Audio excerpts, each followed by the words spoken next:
Good afternoon. Fade to Black breaking news for this Monday, January 22nd, 2024. This is all of the news that you need. I'm Jimmy Church. Help support the show. You know what to do. Get your Faded Black T-shirts. Everything is signed. Everything includes shipping. The links are below. 2 shirts, 2 ways to get them. Get your Game Changer membership today. This week on Fade to Black, big week on the show. It's always a big week on the show. Tonight, Mary Rodwell joins us live from Australia, multi-dimensional communication. Tomorrow night, Whitley Strieber is here, calling the show Dreamland on F2B. Wednesday night, William Henry joins us. We're going to be talking about artificial intelligence and human ascension.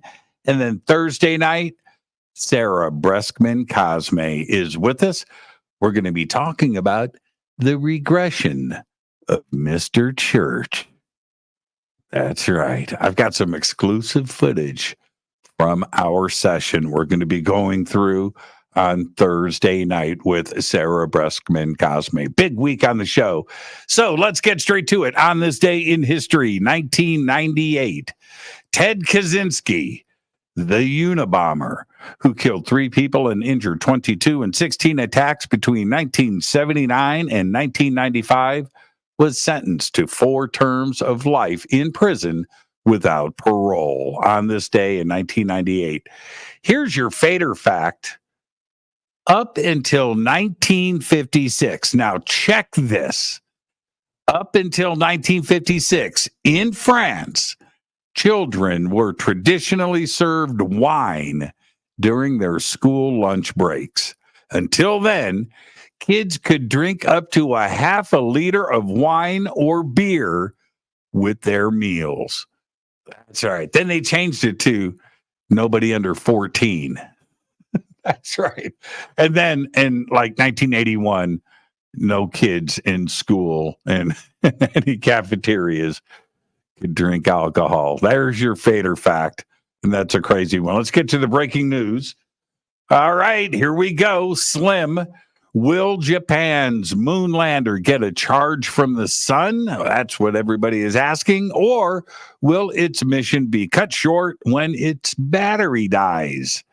Japan's space agency is facing that question now, even as it, it's basking in the glow of becoming just the 5th country to achieve a soft landing on the moon. When it celebrated that feat on Friday, and it happened, I watched it live, the agency also announced that its spacecraft, named Slim for Smart Lander for Investigating Moon, seemed unable to get electricity from its solar cell. The Japanese Aerospace Exploration Agency, also known as JAXA, said its engineers would study the problem even as it raced to download data and images from the lander mission. Now, earlier today, JAXA has shut down the lander. This is the reason. There's 12% battery left. All right. And that's left there. They say it's normal to restart the lander. They say that the solar cells are facing west and they're hoping the sun will charge its batteries. Seems like they would know. They said if the sun, it's weird. But anyway, that's the breaking news. At least it landed. All right. All right. Now, in the late night hours of last night, 90 minutes before impact over European skies, NASA said a small asteroid would hit the Earth's atmosphere. And hit it did. The space rocks struck on schedule above an area west of Berlin, Germany. The asteroid was only about 3 feet in diameter. That's still pretty big. It posed no danger to people on the ground. Yet it's possible that the asteroid may have spread small meteorites over the landscape. And you know what people are doing right now? In the hour since then, footage of the fireball in the skies over Germany has been coming in on social media. Asteroid hunter Christian Sarlecki of Budapest, Hungary, discovered the asteroid only shortly before impact. He has become famous for last-minute discoveries, such as this one, including the discoveries of an asteroid that fell over France in 2023 and another that hit over the Arctic Ocean in 2022. This is only the 8th asteroid detected before impact and received the preliminary designation of SAR 2736. The International Astronomical Union's Minor Planet Center gave it a formal label of 2024 BX1. A defense attorney has finally divulged the motive for the 2005 theft of the red ruby slippers from the Judy Garland Museum. Ahead of his January 29th sentencing, thief Terry John Martin has admitted stealing the shoes, which, spoiler alert, by the way, were a key part of Garland's story in The Wizard of Oz. I bet you didn't know that, did you? Martin gave into the temptation of one last score after an old mob associate led him to believe that the famous shoes must have been embedded with real jewels, real rubies, and that's the only way they could be worth $1 million of insured value. Martin pled guilty in October to using a hammer to smash the glass of the museum door and display case to take the slippers. But a person who Martin tried to sell the shoe to informed him the rubies were glass. Martin got rid of the slippers less than 2 days after he took them. Defense attorney Dane DeCray said in his memo that an unidentified former mob associate tempted Martin to steal the shoes, even though he hadn't committed a crime in nearly 10 years after his last prison stint. Here you go. Check this out. The Hyundai Group, the car manufacturer, has set its sights on becoming a leader in electric aircraft. At CES 2024, Hyundai's advanced air mobility wing, Supernal, pulled back the curtain on its new second-generation SA2, an electric vehicle takeoff and landing air taxi. The Korean company announced that it'll take to the skies as early as 2028. Hyundai has been working on an eVTOL for a few years now. In 2020, they first debuted the Hyundai Urban Air Mobility SA1 in partnership with Uber Air. At the time, first flights were estimated to begin around 2023. Today, Uber Air is no more, and Hyundai Urban Air Mobility is now called Supernal. There you go, 2028. We'll see.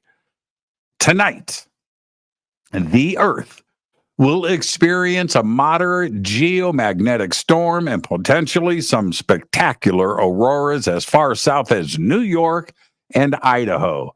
All of this according to the National Oceanic and Atmospheric Administration, which tracks space weather. The geomagnetic storm is the result of a huge explosion on the sun that occurred over the weekend on Saturday. Known as a coronal mass ejection, the explosion is caused by the sun's strong magnetic fields twanging against each other and snapping, hurling large quantities of ionized gas and other matter out into space. Inside, this is big news, inside Building 31 at Johnson Space Center, NASA scientists say they have opened the metal canister holding rocks the agency plucked off the distant Bennu asteroid. Yeah, they opened a tin can. NASA has spent months trying to release two stubborn fasteners on the canister's lid. They didn't have the right size Allen wrenches. Some stuff you can't make up. Now the lid is open, and the agency has snapped a picture of the bulk of what it captured of the asteroid Bennu, a 1,600-foot wide asteroid composed of boulders and rubble. It's the prize of the agency's first ever mission to bring pristine pieces of an asteroid back to our planet, an endeavor called OSIRIS-REx.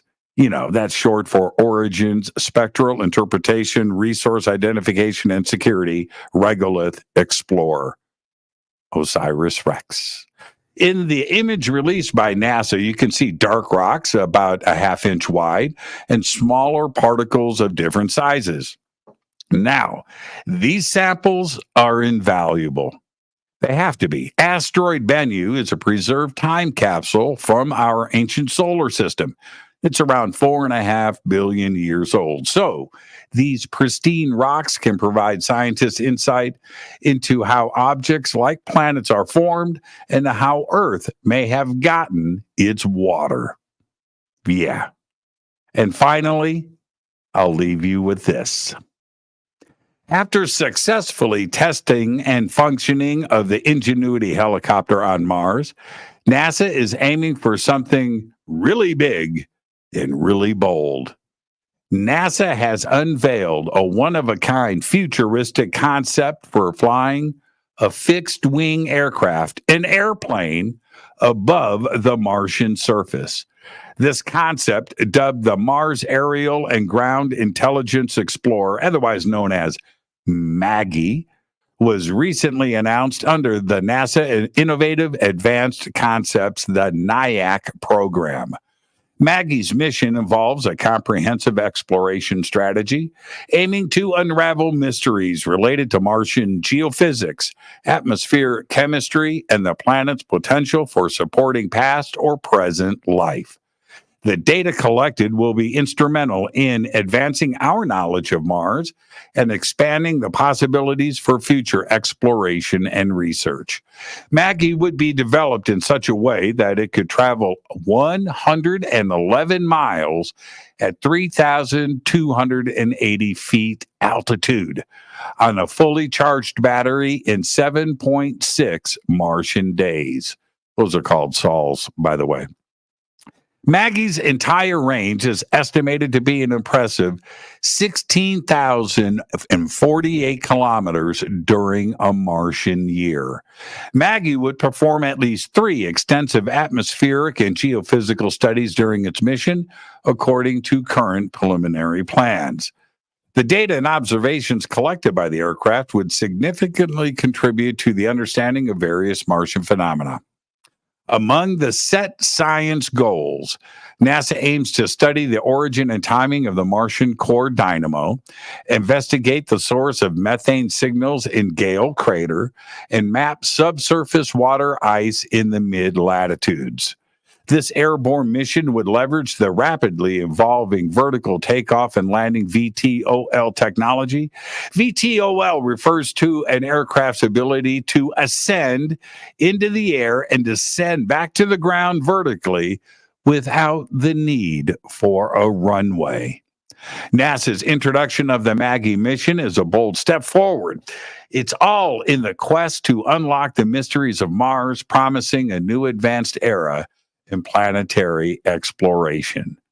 We are going to have an airplane on Mars. There you go. Fade to Black breaking news. That's all the news that you need for this Monday, January 22nd, 2024. Fade to Black breaking news is produced by Renee Newman. I'm Jimmy Church. Want to remind everybody tonight on the show, Mary Rodwell, live from Australia. I'll see you tonight on Fade to Black. Until then, all I have is go Beckley Teppy.